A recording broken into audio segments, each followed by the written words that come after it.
Gold moved, silver didn't just follow, it accelerated. And platinum quietly crossed a line most people weren't even watching. 3 metals, 3 all-time highs. On the same day, while stocks smiled, headlines stayed calm, and explanations felt convenient. But here's the problem. When assets that protect against disorder rise together, it's rarely about what's happening. It's about what's about to break. Because this kind of move doesn't announce opportunity. It whispers warning. And the real reason behind it isn't inflation, isn't geopolitics, and it definitely isn't what you've been told. Welcome to Boring Currency Index. If you've lived long enough to see cycles repeat, if you've learned that quiet signals matter more than loud promises, then you already know why subscribing isn't a trend. It's preparation. So take a moment, subscribe, and tell us in the comments, where are you watching from today? They were watching the markets closely, but even seasoned observers were not prepared for what unfolded. Gold moved first, pushing decisively into new all-time highs. Silver did not hesitate. It surged with unusual force. Then platinum followed, quietly but firmly, crossing levels that had stood for decades. 3 precious metals all reaching record highs within the same window of time. This was not a normal rally. It was an event. In most market cycles, precious metals do not move together like this. Gold often leads during uncertainty, acting as a reserve asset when confidence weakens. Silver usually lags, pulled between its role as money and its heavy industrial use. Platinum is even more isolated, driven by supply constraints, niche industrial demand, and fragile production regions. For all 3 to break records together is statistically rare. When it happens, it deserves attention. At first glance, the move looked exciting. Prices were rising. Charts were breaking out. Commentators spoke about momentum. But those who have studied long market cycles know that sharp, synchronized moves are not celebrations. They are signals. They are symptoms of stress somewhere else in the system. What made this moment more unusual was the broader environment. Equity markets were calm. Major stock indices were holding firm. Volatility indicators were not flashing panic. Economic data, at least on the surface, appeared stable. In past crises, metals surged while stocks fell. This time, everything seemed fine. The contradiction is exactly what made the signal so powerful. Gold reaching a new high alone could be explained. It often responds to currency weakness or long-term inflation concerns. Silver breaking records might be justified by industrial demand or technical buying. Platinum moving sharply could be blamed on supply issues in key mining regions. But all 3 together point to something larger. They suggest a common driver beneath the surface, one that affects money itself rather than a single market. To experienced analysts, precious metals act like sensors. They respond not just to current events, but to expectations about the future.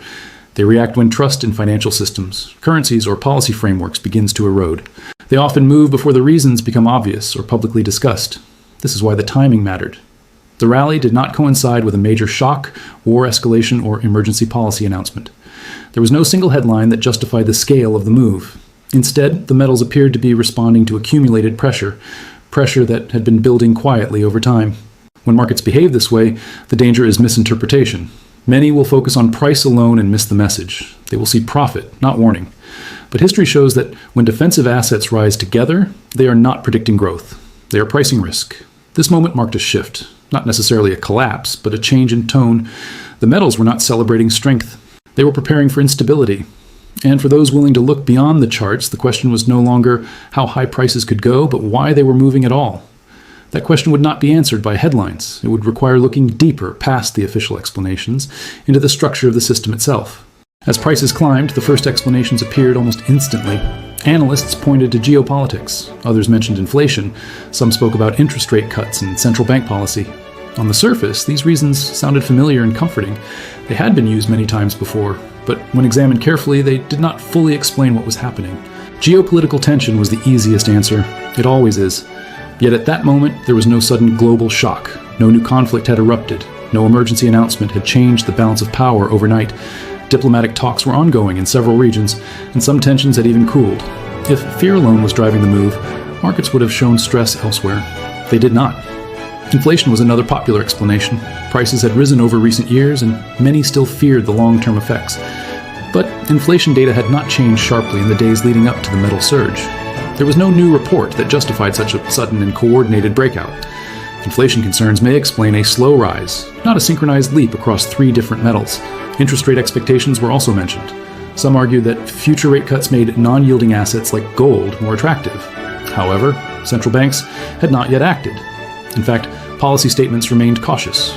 Rate cuts were discussed, but not imminent. Markets usually wait for confirmation. This move came before that confirmation.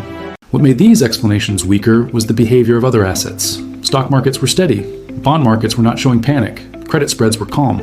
If the official reasons were correct, stress would have appeared across the system. Instead, the reaction was concentrated in assets designed to protect against long-term uncertainty. This is where the gap became clear. The metals were responding to something that was not being openly discussed. They were not reacting to news, but to conditions. Conditions that had been forming quietly and steadily. Financial systems depend on trust. Trust in currencies. Trust in debt.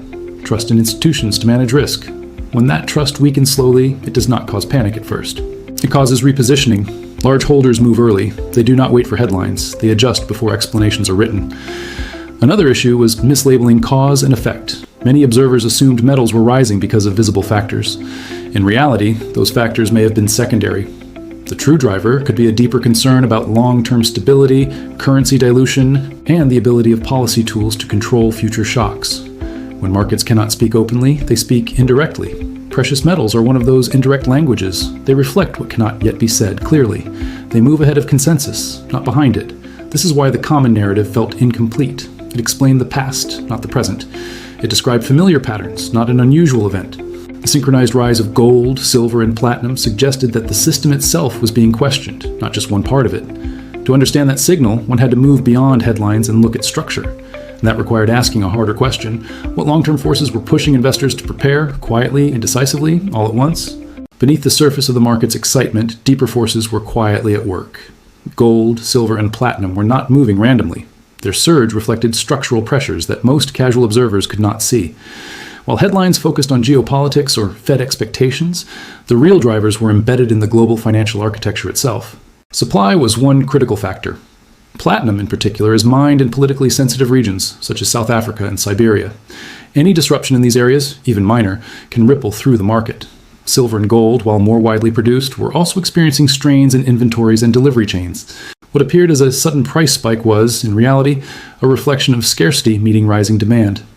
Currency dynamics added another layer. The US dollar had slipped noticeably, reducing its purchasing power.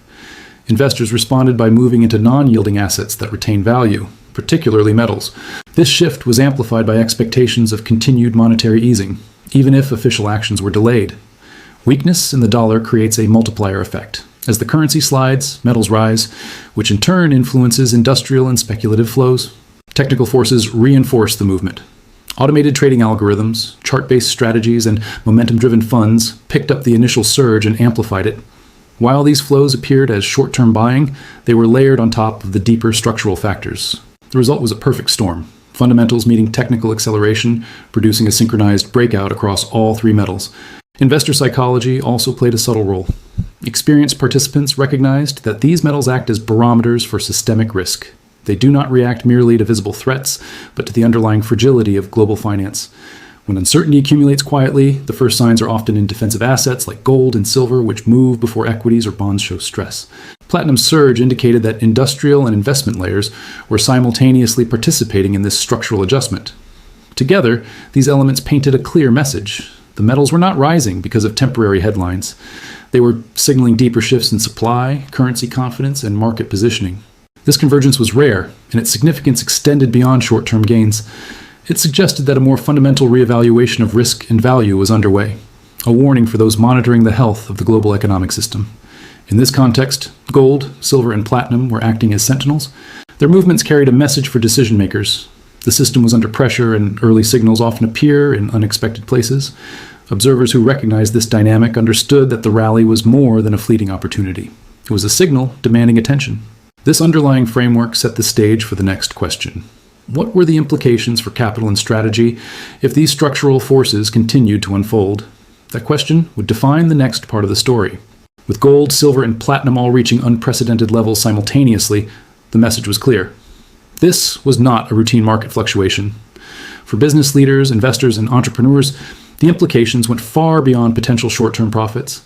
The metals were signaling systemic pressures, offering a rare opportunity to reassess risk, liquidity, and portfolio strategy. First, the synchronization of these metals suggested caution. Historically, when multiple defensive assets rise together, it reflects underlying uncertainty about the financial system itself. It is a silent alert that trust in conventional instruments, currencies, bonds, or even equities, may be weakening. Observers were not seeing panic, yet the movement was a warning that conditions could shift quickly. Strategic decision makers understood that ignoring this could leave portfolios exposed. Second, the surge highlighted the importance of diversification into tangible assets. Gold and silver, long considered safe havens, had regained prominence, not due to hype, but because of real structural stress. Platinum, often overlooked, added a layer of industrial and strategic significance, reflecting the fragility of its supply chains. This combination reminded sophisticated investors that a well-balanced approach must consider assets beyond standard equity or bond allocations. Third, timing and positioning became critical. The metals movement suggested that short-term setbacks were not failures, but opportunities to strengthen positions.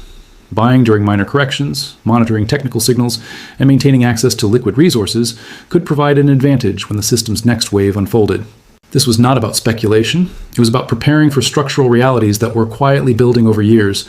Fourth, the broader macro implications could not be ignored. A weakening dollar, inventory constraints, and shifts in monetary policy all pointed to potential ripple effects across global markets. Business leaders needed to consider not just their financial holdings, but operational strategies.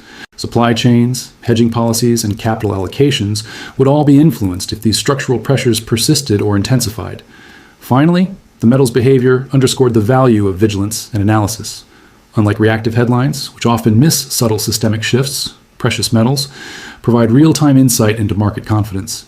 Leaders who recognized this signal early had the opportunity to adjust strategies before more visible disruptions occurred. Those who dismissed it risked being caught off guard by events that only later became obvious to the wider market. In summary, the historic highs of gold, silver, and platinum served as both a warning and a guide. They revealed pressures invisible to many, highlighted the importance of tangible assets, and emphasized the need for strategic foresight. For investors, entrepreneurs, and decision makers, the lesson was clear. The metals were speaking, and attentive listeners could act to safeguard capital, anticipate systemic risks, and position themselves advantageously. The story of this rally was not just about record prices, it was about understanding what those prices were truly signaling. The metals were more than commodities, they were messengers of deeper economic realities, urging caution, preparation, and strategic insight for all who would listen.